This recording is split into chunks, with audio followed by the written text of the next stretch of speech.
How did Lando get all those ships to join the Resistance? That is huge. The stakes were way higher from the last decade. He's so you had to go charming. through all this crazy ass force field. I don't know what the hell they were doing. And they have Death Stars with planet killers on every ship. But he's so charming. Let's do it. There's How? Okay, it makes no sense because not only is Lando one person, he would have to go to each and every planet, the Mon Calamaris, the rebels over here, and the rebels over there.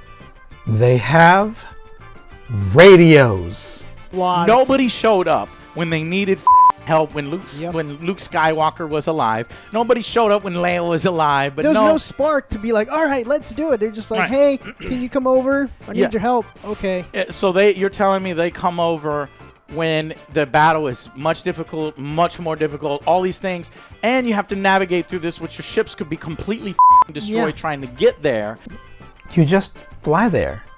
Yeah, it's a little bit of a rough ride and you have to be careful, but Rey broadcasted the safest path. You just fly there. Also, you're telling me because the stakes were higher that everybody should be less likely to help? How?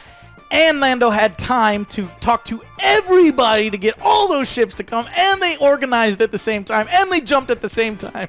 In an hour. In less than an hour. There you go. That's how it happened. That's f***ing bullshit. Explain a major plot hole. Explain that to me. This is Lando Calrissian to anyone listening. The Sith fleet is gathered at these coordinates. Anyone interested in not being destroyed by a fleet of planet killers, meet me there. In an hour. Tell other people. Bring your own snacks. May the Force be with you. Bye. I'm not sure why you think Lando had to personally escort every individual ship to show up at coordinates that they could just tell people to go to. Nor do I understand why people would be less likely to show up because the stakes are higher, when that's usually what motivates people to act who previously didn't. How hard is it to understand that people were less interested in risking their lives to save a small band of resistance fighters than they were in saving their own necks? This one kind of ties into one you said earlier. Why didn't the Emperor's son show any force power sensitivity? Yep. Why didn't they just use him instead of Rey? Yeah, exactly. His son is dead! He killed him for trying to hide Rey, whom his son tried to hide from Palpatine. You got that Rey had to kill Palpatine in anger in order for that to work. You got that his son wasn't on Palpatine's side, right? Right? Whether his son was force sensitive or not just isn't relevant, since his son was very clearly not interested in joining the family business, just like how it didn't work with Rey.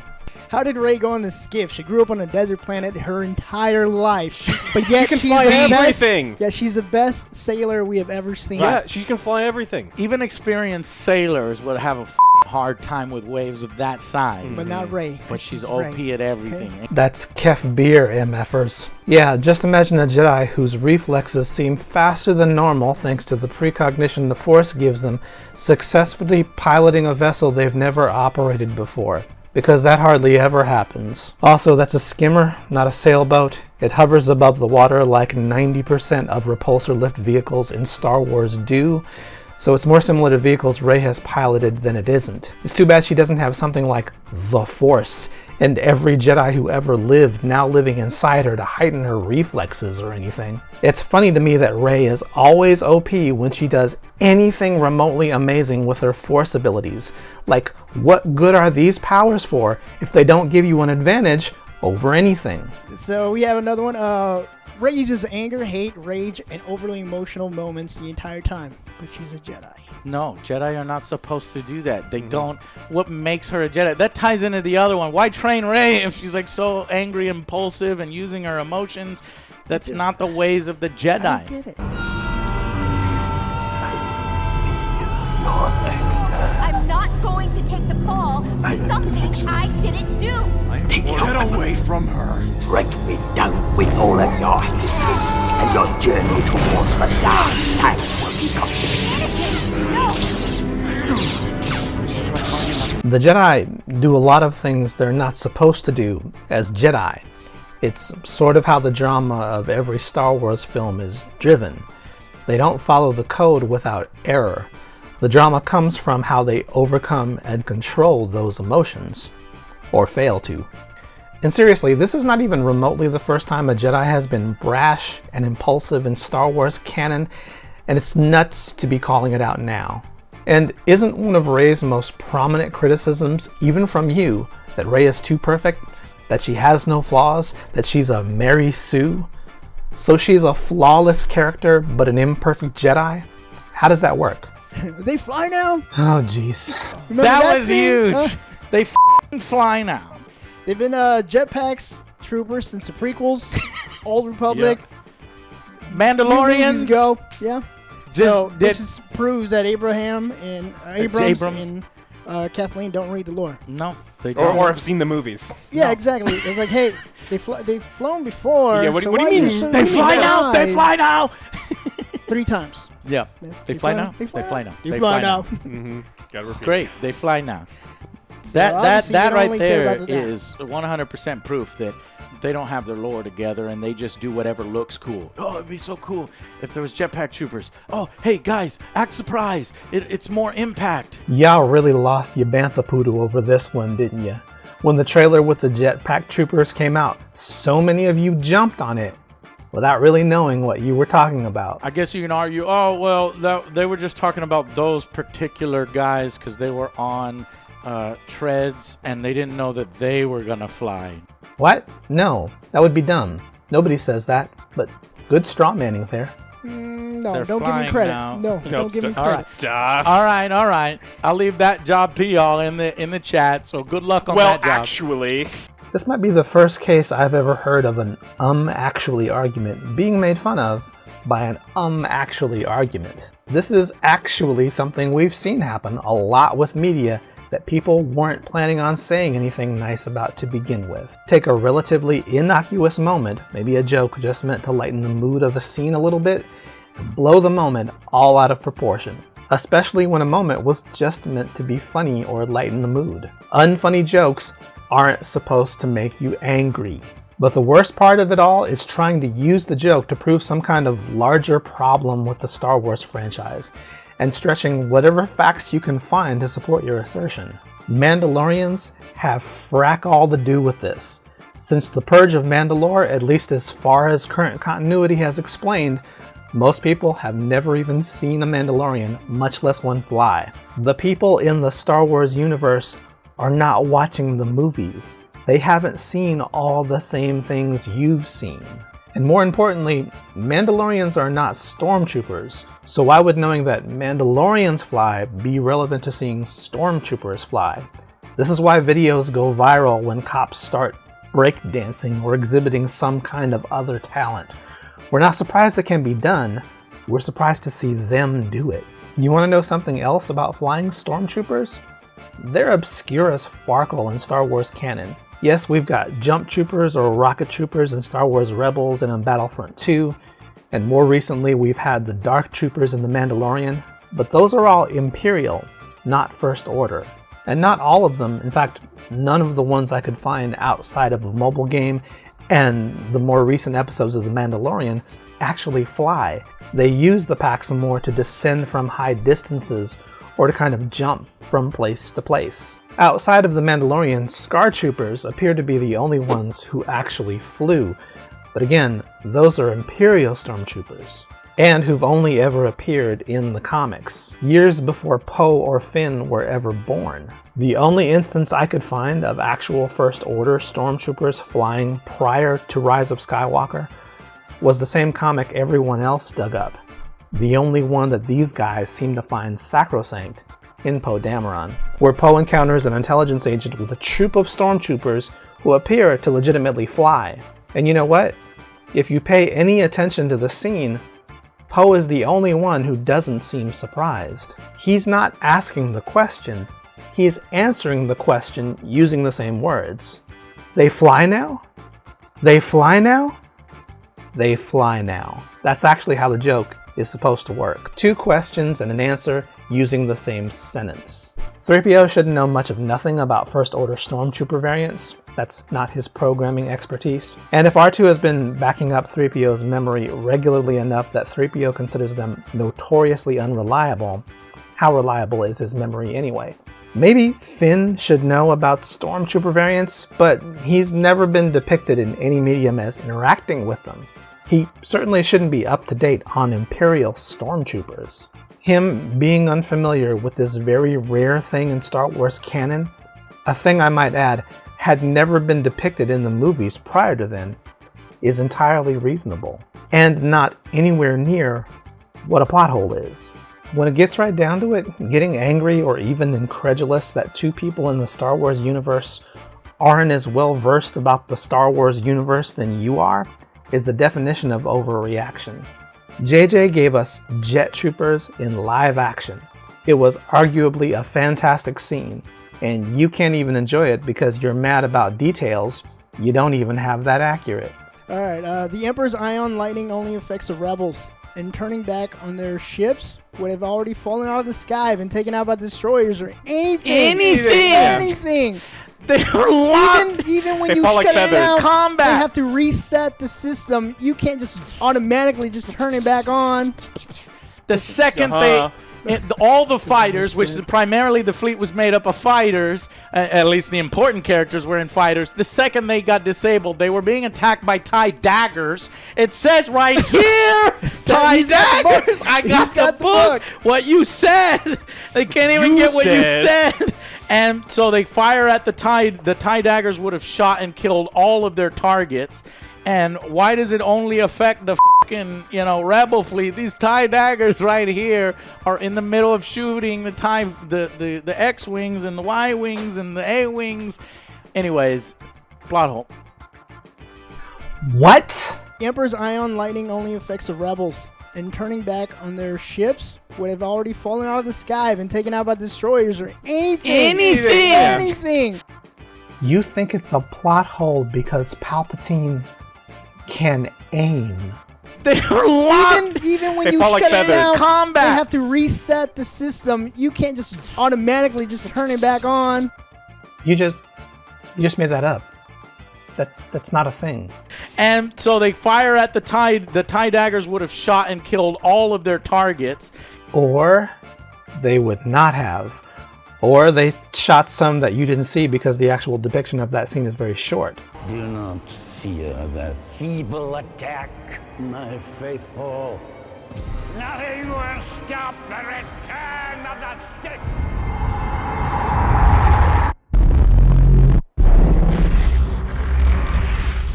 This scene is Palpatine telling his Sith fleet to not worry about the Rebel fleet because he got this. You're telling me that you think it's this crazy, insane plot hole that the fleet just heard their all-powerful master say he got this, use his immeasurable power to knock the fleet from the sky like insects, and you think they should have helped. Oh, look everyone, our Sith Lord and Master's angry force lightning is flooding the sky. Let's fly towards it. Who's with me? Hey, what? Lots of rebels and resistance fighters died during that assault. The actual depiction of Palpatine using force lightning to bring them down is to demonstrate Palpatine's power at this point in the film. The idea that a fleet loyal to the Sith looked at a display of power from the most powerful Sith Lord who ever lived and said, "Yeah, you got this, boss," is another one of those things that's not even remotely surprising. The other thing at this point I'm not surprised you don't remember, because paying attention to the order things happen in a movie is not really your thing, is the moment just as the Resistance fleet was being overpowered and Lando shows up telling him they have way more numbers than the Sith do. So those daggers you're worried about looked to be completely or mostly wiped out by the time Palpatine turns his force lightning to the sky.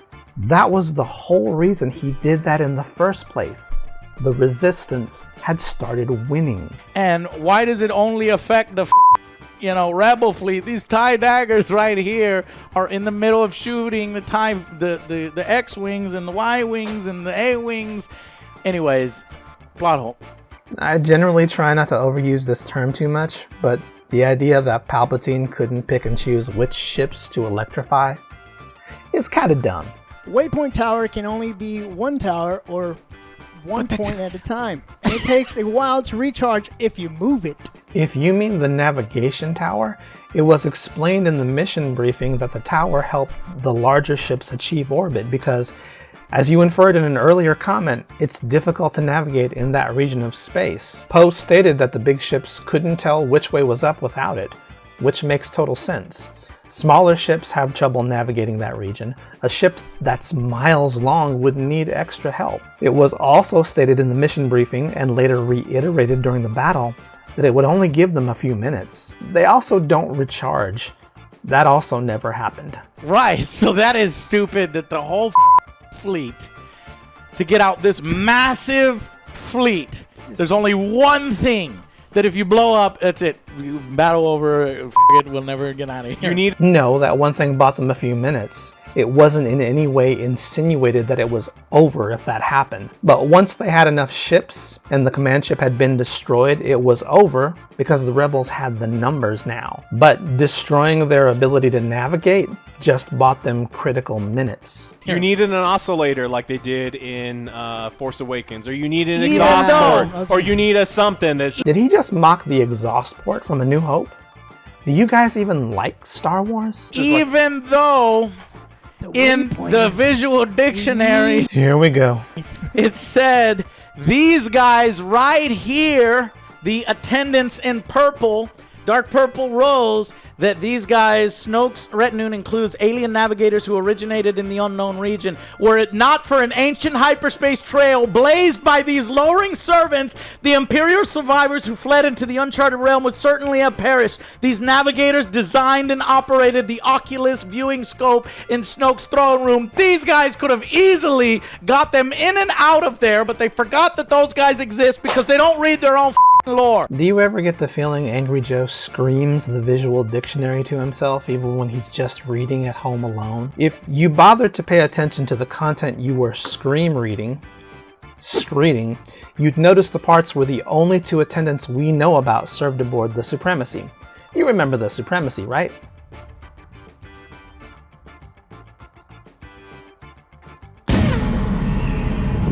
And the origin very specifically says they were used by the First Order, not the Final Order. Nowhere does it say Palpatine had access to any, nor do we even know how many there were in the First Order service. Those Imperial officers that escaped to the unknown regions were said to have gotten there thanks to means the attendants had already established, not that they took a bunch with them. But let's say for the sake of argument Palpatine had a bunch of attendants working for him. Wouldn't they be the one who built the tower? That sentence on the screen kind of demonstrates your whole problem with your understanding of this thing.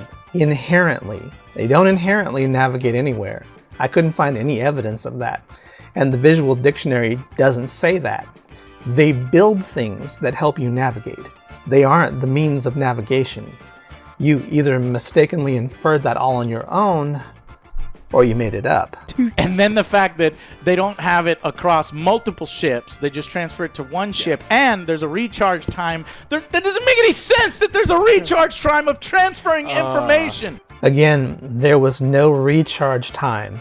They blew up the tower broadcasting the signal, so the computer had to reset. That's a thing real computers do. A plot contrivance to be sure, but not anything to be angrily confused about, and not in any way a plot hole. And you do understand the concept of a navigation tower, right? The idea is that something had to be stationary so the non-stationary things could navigate in a specific direction in space that wreaks havoc with sensors. You don't need more than one, and it makes sense that more than one might give conflicting results. And why does the idea of a single ship providing navigation perplex you this much? These space fleets are usually modeled after real naval-related concepts, which is why Star Destroyers look like Navy destroyers to begin with. The idea of a single station or ship providing support to a larger fleet is a thing in the Navy. So why would it be so weird that in the difficult-to-navigate reaches of unknown space, that a single buoy or starship would be required so they could reach orbit? But more importantly, how is it a plot hole? Again, things you don't like are not plot holes. Things you don't understand are not plot holes. It's a plot contrivance But without contrivances, you have no story at all. Back to the towers. Okay. You can't attack the towers from the air. They use weapons to destroy it, but they could have been used from airmen. Yeah. It's been established in Disney canon. You can fly under the shields and do a whole damage immediately if you're close enough to the ship. Right. Nav system. They can't take out the ship's nav system from the air. The nav system is inside the Star Destroyer, which is why they needed to have BB-8 hack into one of the blast-resistant hatches so they could drop explosives into the ship's internals. They didn't need to take out a solitary tower. They needed to disable the system. We saw that in The Force Awakens.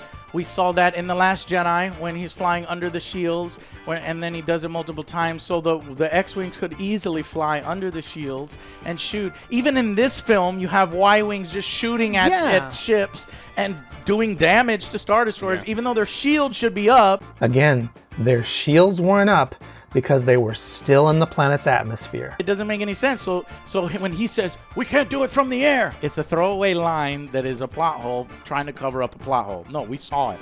It's not a plot hole or a throwaway line because you have the wrong line.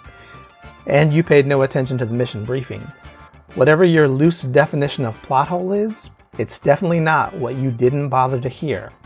Plot hole 27 is as dead as that Star Destroyer. It's because of lightning. It was the ion. It's like, oh no, our shields are down now. That's the only damage we took. No, bullshit. No. The shields are down with the rebels too, and their ships would have exploded when they took one. And and they would have fallen. The time that it took, they would have fallen into the thing and slammed. I'm sorry, how do you know that?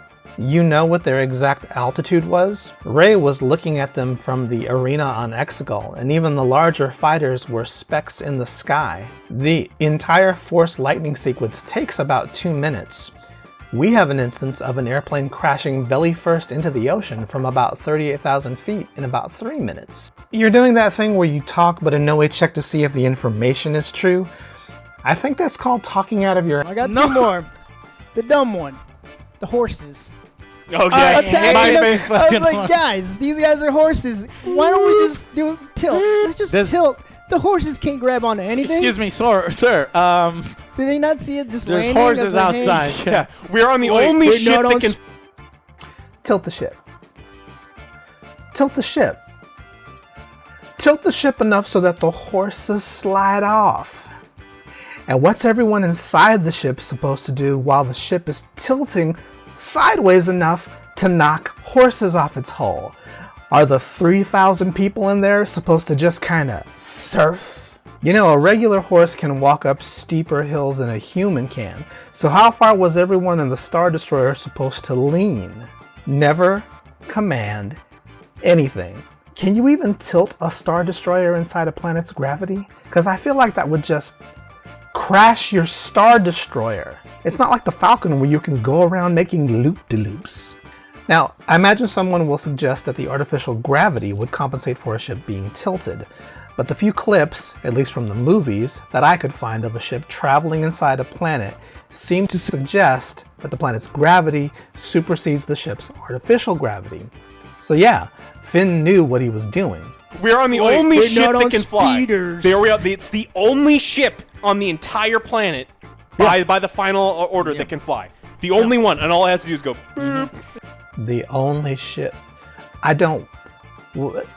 like the whole scene of ships in the air. It's just a command ship. What are you talking about? It's not even a final order ship. It's a first order ship, which is why they can't just destroy it by targeting one of the lower cannons. It doesn't have one. Yeah, and we've seen these Star Destroyers. Magnetic. We've seen these Star Destroyers before be in different positions and upside down in the lore, so then we know that they can do it. Well, that's how space works. I mean, it's like... It's three-dimensional space. It's just like, how is upside... I mean, I don't know. Dear God, you don't know how space works. Your boy there knew that it was a dumb thing to say, but apparently he didn't want to embarrass you in your own video.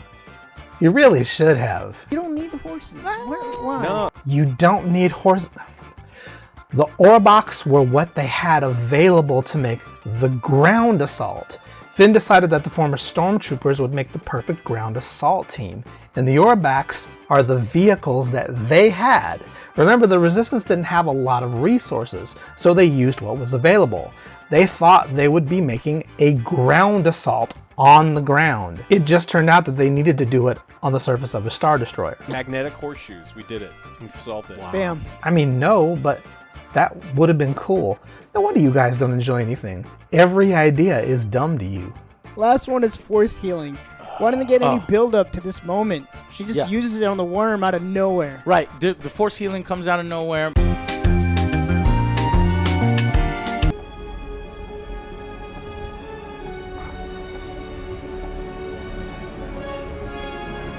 Again. New things that didn't exist before are not plot holes. They are, get this, new things. And this isn't even a new thing. This was a major part of the Legends lore, and even an on-screen Jedi was a member of a class of Jedi known as Jedi Healers. So you actually should have heard of this if those comics are something you think we should be particularly familiar with, even if it was recently decanonized. And silly me forgot all about the 16th episode of the 3rd season of Clone Wars, Altar of Mortis, where Anakin actually used a form of force healing to revive Ahsoka. And how did he achieve this? I just transferred a bit of life. Force energy from me to him. It's not like it was a rare thing like those jetpacks. Big plot hole in order to basically explain away her ultra powers. Explain away her ultra powers? How does that explain away anything? Why haven't any of the other Jedi's What it does? used it? Well, Jedis don't get the power. What this does, they never talk about it. It's a big plot hole because of the fact that it completely ruins death. I sure wish it did, because thanks to those comments, I'm dead inside now. You've murdered my spirit. There's no tension anymore. Death is a complete joke in this film. This person dies, comes back. This person dies, comes back. This person dies. So you do not give a shit when somebody dies. They force healing. Exactly. Yeah. And not only that, but it completely ruins the series for the future. Like, you've got Force Ghosts that can do stuff. Grab lightsabers out of the air, lightning strikes, we got everything. And now you've got Force healing, which nobody can die. I don't want to see episode 10. I don't want to see 11. I don't want to see 12 because they have to go away. They have to go into the past. This is a question I often find myself asking people who come up with these plot hole videos. I think 100% of the time, what frickin' movie did you go see? First, you, Joe. Exactly one person was brought back to life using force healing, and that person was Rey. All of the other death fakeouts in the film were misunderstandings and assumptions on the part of the characters. Connecting that to the use of force healing in the film is the definition of disingenuous. And you, Mr. Overdid the force healing, they used it 3 times, 4 if you count Palpatine using it on himself. There were that many lightsaber duels. Did you Dingleberries notice that the one time someone used the force to bring someone back from the dead, they freaking died too? There was an obvious cost to using force healing that's usually written into this same trope in other genres. You exchange energy for energy. Use the force to heal something small, and maybe you get tired or a little sick. Use the force to restore someone's life, you lose your life. If I wasn't convinced about your disingenuousness before, pretty much that seals it for me now. There's no way you can think the movie overused force healing, or that just anyone can be resurrected this way in perpetuity, or without cost. But I was saying that's what Anakin wanted. That's why he turned into the... Oh my God! But Palpatine... The whole story of Anakin was that he wanted to force heal Padme, and then Rey can just do it. Well, because she's a Palpatine. And Palpatine, if it's a Palpatine trait, he could have taught Anakin 30, 40 years ago. Okay, so it's built into her genes that she can force heal. Well, I mean, no other Jedi can do it, so it's got to be a Palpatine power. She can force heal because she's part of a dyad.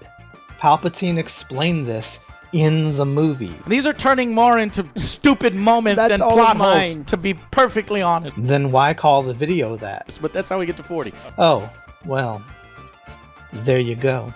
I'm on 31. I'll give you some more. Oh, we got some more. 31. Stop shooting lightning from your fingertips when it's reflected back at you. But apparently, splashback. You ever stand too close to like a oddly shaped urinal and you're like, oh no! The third time you're doing this, have you not learned your lesson? Quite clearly, Force lightning is like peeing. Oh, once you start, I don't make that. You can't stop. Yeah, he did. The lightning was coming from Rey after a point in the confrontation. The majority of that struggle between Rey and Palpatine is just Rey resisting the Force lightning. It doesn't actually deflect onto Palpatine until towards the end, and only for a couple of beats. Enough time for him to realize that it isn't working. He visibly stops at that moment, and you can actually see Palpatine's hands are at his side, and the energy that destroys him is emanating from, or was maybe even collected at, the crosspoint in Rey's lightsabers. But let's address a couple of points briefly, since they were brought up. The first time Palpatine electrified and disfigured himself was intentional. He was endangering himself as bait, so Anakin would save him and start his path towards the dark side. The second time, wasn't that self-explanatory? Have you ever seen somebody when they grab a live wire? They can't let go. Yeah, the P joke is funny, I guess, if you don't actually put any thought into how anything works. Number 32. Rey finds the Ochi dagger when the combined smarts and skills of Luke Skywalker and motherfucking Lando could not find it. And? She finds it and they couldn't. What makes it worse is, what are you saying? Luke couldn't get past the sandworm? Luke Skywalker couldn't get past the sandworm. Bullshit. It's a frickin' snake, guys. And Luke can't get past things he never found in the first place. Or Lando and Luke couldn't notice that decrepit ship fully functioning sitting on the f***ing rock. Lando is the one who told them where the ship was, you non-movie watching nerf herders. That's another plot hole. The ships, we've learned that ships, especially ones that can go in like hyperspace, are incredibly valuable. And there's one sitting in this goddamn desert. Yeah, you can count that as 32B. No, you can't. As I mentioned before, space is a big place. There can be planets with abandoned ships just as easily as there can be countries with abandoned flight vehicles. It's space, not Los Angeles. And then 32C is they couldn't notice the black sand in the middle of the light brown sand around it in the middle of a desert. Miles and miles of desert, and you think that sinking field was the only sinking field. Just that one. On a desert planet, all Luke and Lando had to do was guess that Ochi must have fallen into a sinking field out of the million other death traps that are usually prevalent on Star Wars planets, and find the one that Ochi fell into, and just presume he survived it somehow. Forget the fact that there's this all-powerful force that guides the actions of people in this universe, and it wasn't time for Rey to be found yet, because that's the consequence of finding Ochi's ship.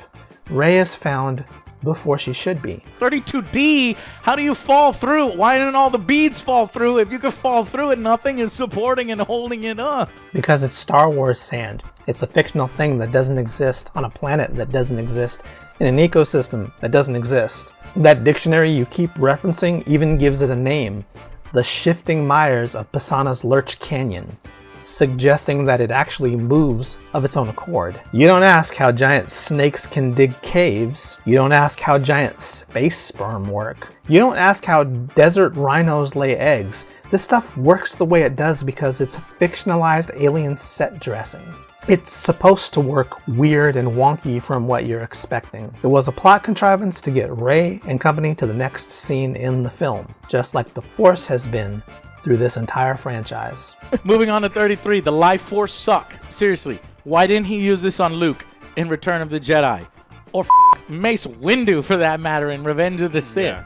So he learned this power in his weakest form on his stupid robot arm. That's when he learned it? Yes. When he was the weakest? Yeah. His weakest.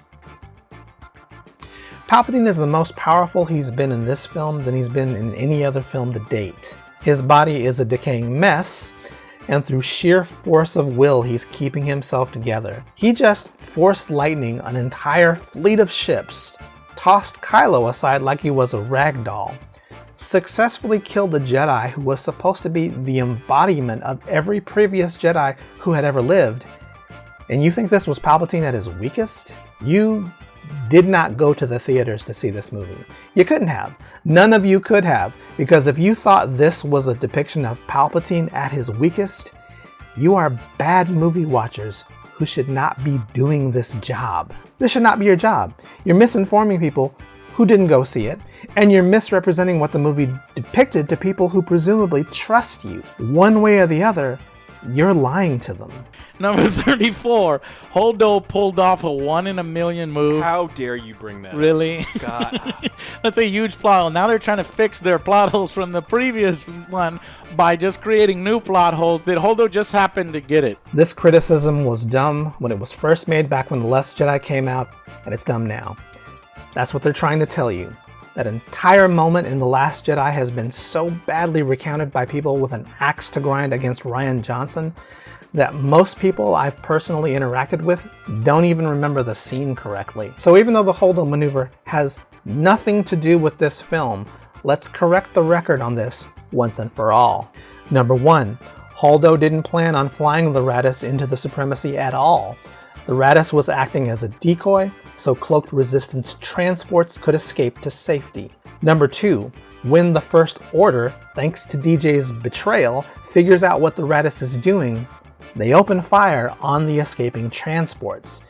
This is when Holdo decides to make a last-ditch effort to buy the Resistance some time. Number 3, this strategy is effective at buying the transports time to escape, but it is nowhere near as effective as critics make it out to be, as literally every main character on board the Supremacy survives the attack, including Rey, Finn, Rose, Kylo, Hux, DJ, even Captain Phasma. Number 4, in fact, there are enough First Order forces left alive that they're able to prep a massive ground assault on Crate, including multiple AT-ATs and miniaturized Death Star turbo lasers. Greater forces than the remaining Resistance fighters would have been able to handle without the assistance of Luke and Rey. Number 5, this is why this is an ineffective strategy for any other battle where you are outnumbered and have limited resources, such as in The Rise of Skywalker, where you only have a few ships to begin with. Not only would you lose ships and personnel for minimal effort, but you would still have to deal with hundreds of squadrons of fighters which survived the initial attack, only now with fewer ships and pilots than when you started. Number 6, not to mention any chance you had at executing this maneuver would be foreseen by the all-powerful Sith Lord residing on the planet, who demonstrated he could force lightning your entire fleet out of the sky should you start getting the upper hand. Number 7, nobody said you can't reprogram a droid to attempt the same thing, but again, why take the time and effort for something that will cost you dearly and only buy you a few minutes when you need more than a few minutes? And number 8, ultimately, the Holdo maneuver is a last-ditch effort that looked and sounded fantastic and served the purpose it was intended to serve, but which critics of The Last Jedi have overblown and misrepresented as being this OP finishing move that ultimately didn't even work for the Japanese when they attempted it in real life during World War II. Because Holdo is an expert at hyperspace calculations. Little did you know. She's better than a droid. She's better than Rey. She's better than everybody. Holdo. It had nothing to do with special hyperspace calculations. It was an act of desperation that they just got lucky worked. And since you guys like digging deep into the lore with the visual dictionaries and all that, the Raddus had special shielding, which is why it held out longer than the other Resistance vessels the First Order was pursuing. So it wasn't just any ship slamming into those Resurgent-class Star Destroyers at light speed.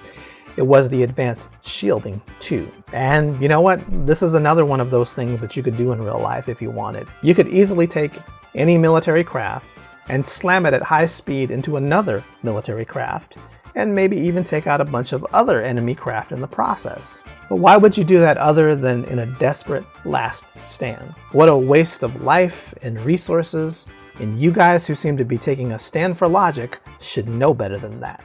Admiral's gender studies. You know, there's nothing especially unusual about Holdo's character outside of her unique appearance That should make you think she's anything more than one of a dozen strong female characters in the Star Wars universe. She didn't go out of her way to establish she was woman, so you should hear her roar. She was just in charge. So comments like Admiral Gender Studies cast more suspicion on the ingenuousness of your criticism than it otherwise would have. At number 35, why did Rey kiss Kylo? It's a huge plot hole because she kissed Ben. She hated him throughout the movies. Even Ben. If it was Ben and she had feelings for Ben, she could have just hugged him. The feelings that she had was never really shown to be that type of attraction at that level. She hated him throughout the movies. And if he redeemed himself, it'd be it was a forced kiss in order to appease the Reylo fans on Tumblr and Instagram. So I learned what a Reylo was a couple of weeks after I saw the movie. I promise you no one at Lucasfilm is making plot decisions based on the crucial Tumblr Insta demographic. No one cares. If you didn't realize that these two had the hots for each other by The Last Jedi, well, you all are nerds, so maybe I should let this one slide. Because The Last Jedi was pure romantic setup, plain and simple, whether you wanted it to be or not. And yeah, she also hated him. You have watched movies before. Number 36. Be proud of who you are and where you come from is the message of the film. Be proud of who you are and where you come from? No, it wasn't.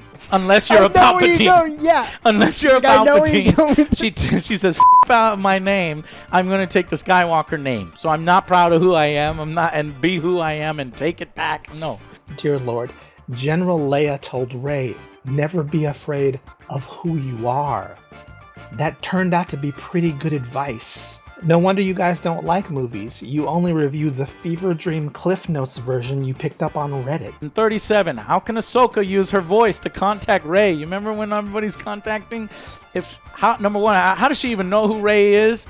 And if she knows who Rey is and she's alive or not alive, then how could she know who Rey is? And if she is alive, then why didn't she help with the New Republic? Why didn't she help with the Resistance? Why didn't she help with the Rebels? Why didn't she fight back against the First Order or the Last Order for that matter? Really wanting to pad this video out to get it to 40, huh? I'm starting to wonder if your fans even watch your videos all the way through, because you should be getting slammed for this one. I don't even know why I should have to explain this to a Star Wars fan, but for the sake of consistency, here goes. How would a Force Ghost know Rey? I don't know. Maybe ask Yoda, who somehow knew Rey? Or maybe ask Obi-Wan, who somehow knew Rey? Or maybe ask Windu, or Kanan, or Anakin, or Ayala, or Luminara, or Adigalia. How did the Force Priestess on the Wellspring of Life know Yoda? They're Force Ghost Yadingus. They're literally watching everything that's going on and can just show up on whatever planet you happen to be on. More powerful than you can possibly imagine, and that doesn't include the ability to know someone's name. 100 generations of Jedi live inside you now, and I am all the Jedi. What possible part of that could be confusing? And are you seriously asking why Ahsoka didn't help the Rebels? Because there's a whole series depicting that very thing. It's called Rebels. And that very series left her whereabouts at the end of that series famously ambiguous, because that's a story for another day. Not one that the plot of Rise of Skywalker is even remotely dependent on to make any sense. As deep in the lore as you claim to be, it's beyond astounding that you don't know this. This would likely also mean, notice that Ezra didn't say anything. Mm-hmm. So then does that confirm that Ezra is still alive and his voice wasn't heard? We didn't hear Jar Jar, because he's still alive. Right. Does that also then mean that Ahsoka is dead? Because her voice was there. So Ezra is alive, his voice wasn't there. Ahsoka's voice was there. Okay. Just back it up a little bit, Sinvergüenza. That scene wasn't a comprehensive list of Jedi who are alive or dead or anything. That scene used familiar voices to demonstrate that the Force was with Rey, that she was the embodiment of all Jedi that had come before her. Thousands of Jedi are dead. You didn't hear all of them either. But these are all Jedi. Remember, Jedi. Ahsoka said, I'm not in the Jedi Order anymore. I left the Jedi. She's not a Jedi. She's not a Jedi. She shouldn't have been able to learn how to do this unless, did she rejoin the Jedi Order before the Rise of Skywalker? She pulled a that Rey. had to have been. She had to rejoin the Jedi Order before Rise of Skywalker. Maybe we'll see that in the Disney Plus series. Yeah, hello? Nobody ever said you had to be a Jedi to learn this. What you have to be is a light side user. It's the side of the Force you're on that determines if you can use this technique, not the particular religious sect you follow. And Ahsoka had plenty of time to learn this trick, either on her own quest to the Wellspring of Life, or from Yoda, or from Obi-Wan. This is not hard. And as I mentioned before, it's general consensus that canonically a Force spirit can save another light side user just before they pass into the cosmic Force and lose their identity. And I also mentioned that the Force shows you people who aren't really there all the time. Take your pick out of any of these options. These are not plot holes and not inconsistent with canon, and you should know that. Anyway, what was Finn going to say to Rey? He was going to say he was Force sensitive. It violates the Chekhov gun principle, and it's completely pointless. It was very apparent that he was Force sensitive. You don't bring up something in a film if you're not going to resolve it unless you know that Empire Strikes Back, Return of the Jedi is coming next. Nothing is coming after this. Nothing is next. Yeah, but he's Force sensitive, though. You said that this is the resolution. You don't do that. Was he going to say that he was Force sensitive? Yes. Or was he going to say that I They're love you? hinting at that. Well, apparently the writers and Yeah. Abrams said no, that he was going to say he was Force sensitive. Bull shit. We're about to die. Hey, Ray, I'm Force sensitive. All right. So let me share just a little personal anecdote with y'all for just a second. I have a disabled child. She was 15 at the time. She's small, but she's strong and doesn't really know how to control herself. She can't walk or talk or do anything for herself, so we do everything for her. We take her to the movies all the time, every time, because we know she loves movies. She freaked out at this movie, which is unusual for her. We think the IMAX surround sound overstimulated her senses, and I had to take her out of her wheelchair and restrain her on my lap to help her calm down because she wanted to scream and flail and act up. So for the whole of this movie, I had to use all of my upper body strength and my legs to hold her still, to keep her from hurting herself and to help her remain calm and quiet. I broke out in a sweat and my arms were still sore weeks later from the event. When I tried to get up, my left leg locked up in a muscle spasm. It was like working out while trying to watch a movie. And there are parts here and there I missed on the initial viewing. In the midst of all of that, I leaned over to my wife and said, "Oh, he wants to tell her he's Force sensitive." Yes, I know a couple of my friends missed this point as well. I do not forgive you. This is not a plot point you should have missed if you watched the film. Finn tells Janna that he knew it was the Force guiding him all this time. He's the one who figures out the navigation control was switched from the tower to the Resurgent based on a feeling. He just knew when Kylo arrived on Pasaana. He feels Rey die in a direct homage to Leia's Force sensitivity reveal in The Empire Strikes Back. The question isn't how did you miss that when watching the movie? The question is, why did you miss it? Because if you're paying this little attention, why do you bother with movies at all? How is it that this is your job? And do you really feel good about misinforming people this profoundly? 39. Force ghosts. If they can catch lightsabers, if they can call down lightning, why don't they just materialize on Exegol? If you choose to face Vader, you will do it alone. I cannot interfere. You saw Force spirits interact with a couple of solid objects. You have no idea how long they can do that, how much energy it takes to maintain, or what the consequences are of interfering with the world of the living in such significant ways. They can materialize on other planets, they materialize on Tatooine, they materialize on They Ahch-To. could have killed the rest of the Sith or something. Why don't they just materialize on Exegol? How are you just now realizing that Force spirits are more powerful than you can possibly imagine? This is actually not a new question. Ever since Obi-Wan uttered that statement to Vader in the first Star Wars films, fans have been asking what more powerful actually means if Luke is still required to do all the work. If you think about this for more than a couple of seconds, the answer is pretty self-explanatory. In real life, we have weapons and resources that could literally level cities and even whole civilizations. We've used them before, and there were always consequences to using them. Being the most powerful doesn't always mean you are the most suitable tool for the job. But more importantly, the lore has always insinuated that the living have to contend with their own problems. The dead, who manage to not really die, have always merely served as advisors. And this shouldn't be weird to you, because that's the premise of practically every religion in the world. The Jedi are loosely based on one of those. Force spirits are literally blue, sparkly, and transparent.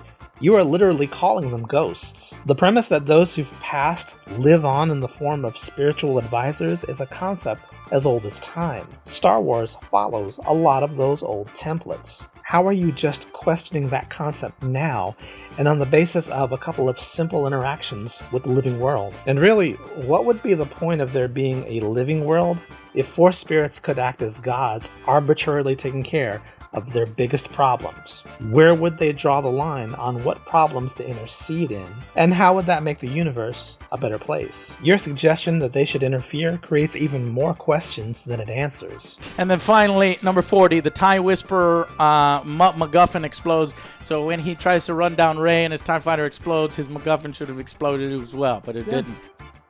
I got nothing. What MacGuffin would that be? Do you mean the Sith Wayfinder? What? Why would it even be on his TIE Whisperer? It wasn't a scene establishing anything was in his TIE Fighter. All they ever depicted was him telling an officer to prepare his ship. Even if it was, why would it have exploded? Wouldn't Ren have jumped from the ship with it? You don't think the Whisperer is the Wayfinder, do you? And there's a bunch of stuff that we didn't even get to. Isn't that cute? They think they have more. Why is Lando on Party Planet? Why? And like the movie never explains it. There's like leak theories and stuff, but why has he been sitting on Party Planet for 30 years? Why does it matter? Why are you there? Awfully convenient that you're there just as a video was being recorded. You see how stupid that question is? Oh, also, he lived there. He's been there since Ochi's trail ran cold. His infant daughter had previously been kidnapped by the Resistance, and once that mission went nowhere, he decided to bury the pain of those memories on this planet that was as laid back as he was. I got that from the visual dictionary that you've been referencing this whole video. I guess you just overlooked that part. Also, not critical to understanding the plot. Not a plot hole at all. Here's the Force Ghosts. I want to go back to that. The stakes are lessened by Force Ghosts in this universe now, especially if they can interact with the real world this much. It's like you can't do more films with Force Ghosts and Force healing because there's just no tension. There's no. I mean, we're at insane power levels now. We're at insane power levels now because Force Ghosts can touch things. And I think it's just, all this stuff comes to head because Anakin is used as a stepping stone for Rey. Luke is used as a stepping stone for Rey. No wonder some people harbor, bad feelings towards Rey. The best characters are just a means to an end for Rey to be the most powerful Jedi in the galaxy without really earning it. Yeah, that's how that works. The people who shaped the past are stepping stones for those to come. Future generations build on your foundation. And this nonsense about Rey not earning it has to stop. This is a universe where people are just born with unimaginable power. No Jedi or Sith did frack all to earn their power. It was just there. But if you're talking about Rey becoming the most powerful Jedi who ever lived, like, her family is all dead. Her mentors are all dead. Her potential lover is dead. She actually gave her life to end the most powerful Sith Lord who ever lived, not knowing she'd get a second chance at life. She constantly put herself in the way of danger to avoid endangering her friends. She confronted Dark Lords over the course of 3 films and lived to tell the tale. She gave up her dream of being reunited with her parents to train with a missing Jedi Master so she could help save the galaxy. She knocked that Jedi Master out of his denial that the galaxy was better off with than without him. She studied his writings and teachings after he died. She doggedly pursued avenues and clues to end both the First and Final Order's reign of terror, and in the midst of trying to learn her own place in the world, She helped a lost Dark Lord find his way back to the light side of the Force. What has sister got to do to get some credit around here? And honestly, guys, I think there might be more plot holes in this, more stupid choices than even The Last Jedi. Let me say something controversial to end this video. Even though The Last Jedi forced this movie to be this way, kind of, it's still a fact. This movie's still a fact. It still did all of these bad choices and all of these plot holes and all of these stupid decisions and wasn't a very good film in the first place with its pacing. So does that make this film worse than The Last Jedi? And that, like any film, is subjective. You don't get to decide what a good or bad film is for anyone but yourself. Clearly, you've made the decision to not like this film long before it came to the screen, because you've picked and chosen what to pull out of the visual dictionary to make your point. You misrepresented facts, and in some cases created things that didn't happen. And it appears that you willfully didn't pay too close attention. You used the visual dictionary and the TV shows and the expanded universe only when you thought it supported your complaint, and ignored it when it didn't. Luke's lightsaber is inexplicably put back together after exploding. It's never explained, never even mentioned, never even talked about. Flex tape, dude. Why? Flex Why is all this stuff this way? It's in the visual dictionary on your lap. Rey studied the text Luke left behind and learned how to heal the damaged kyber crystal, which is why she knows how to heal now. And the reason it's not explained in the movie is because it's irrelevant to understanding the plot of the movie.